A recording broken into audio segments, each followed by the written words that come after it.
आजकल दुनिया में एक महामारी फैली हुई है। नहीं, किसी वायरस की नहीं, बल्कि एक दिमागी बीमारी की, जिसका नाम है मीडियोक्रिटी, मतलब औसत बने रहने की बीमारी। तो आज हम इसी मानसिकता की जड़ तक जाएंगे और डेविड गॉगिन्स, फिलॉसफी और न्यूरोसाइंस की मदद से इससे बाहर निकलने का रास्ता ढूंढेंगे। सोचिए, महान दार्शनिक सुकरात ने क्या कहा था। उन्होंने कहा था, किसी इंसान के लिए इससे ज्यादा शर्म की बात और क्या हो सकती है कि वो बूढ़ा हो जाए और उसे कभी पता ही न चले कि उसका शरीर और दिमाग किस हद तक ताकतवर हो सकता था। मतलब अपनी असली काबिलियत को यूं ही बर्बाद कर देना, इससे बड़ा दुख और क्या होगा। तो आखिर ये मीडियोक्रिटी है क्या? देखिए, ये कैरेक्टर की कोई कमी नहीं है, ये एक दिमागी बीमारी है। ये वो सोच है जो कहती है, अरे यार, बस काम चला लो। जब भी कोई मुश्किल आती है तो हम रास्ता बदल लेते हैं, थोड़ा सा दर्द होता है तो हम पीछे हट जाते हैं। असल में ये आत्मविश्वास की कमी है जो हमें एक औसत जिंदगी जीने पर मजबूर कर देती। चलिए, अब इसके पीछे की साइंस को समझते हैं। हम हमेशा आराम क्यों ढूंढते हैं, क्यों मुश्किलों से भागते हैं? इसका एक बायोलॉजिकल कारण है, जिसे कहते हैं द फ्रॉग ब्रेन बायस। हमारे दिमाग का एक बहुत पुराना हिस्सा है जिसे लिम्बिक सिस्टम कहते हैं। और पता है, इसका काम महान बनना या कुछ बड़ा करना नहीं है। इसका सिर्फ एक ही काम है, हमें जिंदा और सुरक्षित रखना। तो ये मेंढक वाला दिमाग हमें एवरेज कैसे बनाए रखता है? सोचिए, जैसे ही कोई रिस्क लेने की बात आती है, ये अंदर से चिल्लाता है, खतरा है। सुबह उठने की कोशिश करो तो ये कानों में फुसफुसाता है, अरे सो जा, बाहर बहुत ठंड है। और तो और ये हमारे ईगो को बचाने के लिए हमें ऐसे लोगों के साथ रखता है जो हमसे कमजोर हों। असल में हम आलसी नहीं हैं, हम बस अपनी इस पुरानी बायोलॉजी के गुलाम बन गए हैं। लेकिन इस गुलामी को तोड़ा जा सकता है, और यहीं से कहानी शुरू होती है डेविड गॉगिन्स की। गॉगिन्स ने एक ऐसा फैसला लिया जिसे सुनकर कोई भी कहेगा कि ये पागलपन है। उन्होंने बिना किसी खास ट्रेनिंग के 160 किलोमीटर की अल्ट्रा मैराथन दौड़ने का फैसला किया। शुरुआत तो बड़ी जोश में हुई, लेकिन 112 किलोमीटर के बाद उनका शरीर पूरी तरह जवाब दे गया। रेस के 12 घंटे बाद गॉगिन्स एक कुर्सी पर जाके बैठ गए, पूरी तरह से टूटे हुए, हारे हुए, और अगले 4 घंटे वो वहीं बैठे रहे, कांपते हुए, रोते हुए।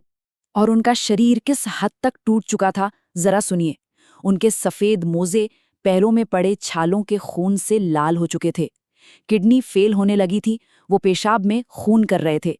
फेफड़ों में पानी भर रहा था और शरीर की हड्डियां टूटने की कगार पर थीं। उनका दिमाग, उनका शरीर, हर एक हिस्सा चीख चीख कर कह रहा था, रुक जा वरना मर जाएगा। सिर्फ शरीर ही नहीं, उनका अपना दिमाग भी उन पर चिल्ला रहा था, डेविड, तू यहाँ कर क्या रहा है? कितना बड़ा बेवकूफ है तू। यही वो पल होता है, वो खाई जहां 99.9% लोग हार मान लेते हैं। उस वक्त सारी मोटिवेशन, सारी पॉजिटिव थिंकिंग सब फेल हो जाती हैं। और फिर उस अंधेरे और सन्नाटे के बीच गॉगिन्स के अंदर से एक आवाज आई। कोई लॉजिक नहीं, कोई बहाना नहीं, बस एक कच्चा, एक जानवर जैसा सच। उन्होंने खुद से कहा, because I am one hard mother. ये कोई मोटिवेशनल स्पीच नहीं थी, ये था एक आइडेंटिटी शिफ्ट, मतलब एक पहचान का बदलाव। दर्द अब भी था, हड्डियां अब भी टूट रही थीं, लेकिन अब उस दर्द को सहने वाला इंसान वो बदल चुका था। उन्होंने अपने पैरों को टेप से लपेटा, वो खड़े हुए और उन्होंने वो रेस पूरी की। और इसी अविश्वसनीय अनुभव से जन्म हुआ द 40% रूल का। ये रूल कहता है कि जब दिमाग चीख चीख कर कहने लगे कि बस अब और नहीं हो सकता, तब असल में अपनी क्षमता का सिर्फ 40% ही इस्तेमाल हुआ होता है। सोचिए, 60% ताकत अभी भी अंदर बची होती है। और सुनिए, ये सिर्फ कहने की बात नहीं है, इसके पीछे पक्की साइंस है।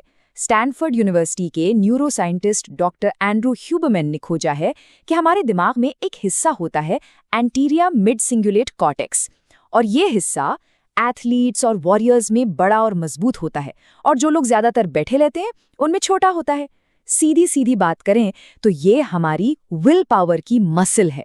तो सवाल ये है कि इस मसल को कैसे मजबूत बनाया जाए? तरीका बहुत सिंपल है, हर दिन कोई ऐसा काम करो जो करने का मन न हो।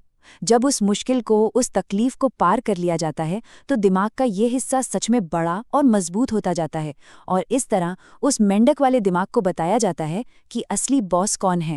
तो इस मीडियोक्रिटी के जाल को तोड़ने के लिए 3 सीधे साधे कदम हैं। पहला, द हेल येस और नो रूल। इसका मतलब है अगर कोई लक्ष्य डरा नहीं रहा तो वो लक्ष्य बहुत छोटा है। दूसरा, द 40% पुश।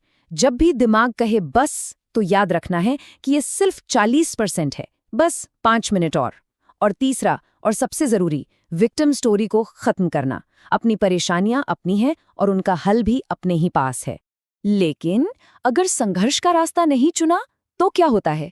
इसका जवाब एक बहुत ही डरावने एक्सपेरिमेंट में छिपा है। 1960 के दशक में एक साइंटिस्ट थे, जॉन कैल्हून। उन्होंने एक एक्सपेरिमेंट किया जिसका नाम था यूनिवर्स 25। उन्होंने चूहों के लिए एक जन्नत बना दी। खाने पीने की कोई कमी नहीं, कोई खतरा नहीं, सब कुछ परफेक्ट। लेकिन जानते हैं क्या हुआ? बहुत जल्द वो चूहे आलसी और गुस्सैल हो गए। उन्होंने लड़ना झगड़ना शुरू कर दिया, अपने बच्चों को पालना छोड़ दिया और आखिर में वो सारे के सारे मर गए। नतीजा, आराम ने उन्हें मार डाला। साइंस ने यह साबित कर दिया कि बिना संघर्ष के दिमाग और समाज दोनों सड़ जाते हैं। जरा सोचिए, एक दिन ये जिंदगी खत्म हो जाएगी और जब कोई अपनी आखिरी सांसें ले रहा होगा तो कहते हैं कि उसके सामने 2 इंसान खड़े होंगे। पहला, वो इंसान जो वो बना, आराम और बहानों का नतीजा, और दूसरा, वो इंसान जो वो बन सकता था, संघर्ष और अपनी पूरी काबिलियत का नतीजा। और अगर इन दोनों के बीच का फासला बहुत ज्यादा हुआ तो वही असली नर्क हो। तो आखिरी सवाल बस इतना है, संघर्ष या आराम? क्योंकि आराम धीरे धीरे मौत की तरफ ले जाता है और संघर्ष ही जिंदगी देता है। इंसान की रूह हमेशा फैलना चाहती है, बड़ा होना चाहती है। अब चुनाव अपना अपना है।